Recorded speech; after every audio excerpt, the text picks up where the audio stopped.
To'yim ertasi kuni qaynonam obedga mastava qiling qizim desalar bir seskanib tushganman. Qaynonamni shu taomni tayyorlashni bilasizmi emas, tayyorlang degan gaplari balki hozirgi kunda pazanda bo'lishimga asosiy sabab bo'lgandir. Kimga ushbu kotletni tayyorlab bergan bo'lsam, bunaqasini hech qayerda yemaganman deyishadi. Eng ishonchli, eng mazali uslubda KFC kotlet retsepti like bosib, retseptni saqlab olishni unutmang. Foydali ma'lumot: Alisa toplёный молоко tamli sirni yeb. Belarusda ishlab chiqarilgan premium sifatli Alisa siri tabiiy ta'mni qadrlaydigan haqiqiy gurmanlar tanlovi. Alisa siri Belarus prezident ma'muriyatiga taalluqli bo'lgan молочный zavodda ishlab chiqariladi. Shuning uchun ham sifat va nazorat kuchli nazoratda. 100% tabiiy sutdan tayyorlangan, yog'lilik darajasi 50%. Toplёный молокоning betakror mazasi halol sertifikatiga ega. Bir marta tatib ko'ring, bu ajoyib ta'mni boshqa mahsulotlardan topa olmaysiz. Alisa sirini yirik bozorlarda, korzinka supermarketlarda va boshqa savdo nuqtalarida bemalol xarid qilishingiz mumkin.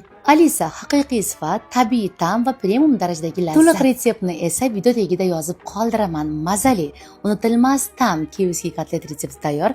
Retsept yoqqan bo'lsa, xotirangizni duo qilib, mehringiz isboti yurakchani bosib qo'yishni unutmang.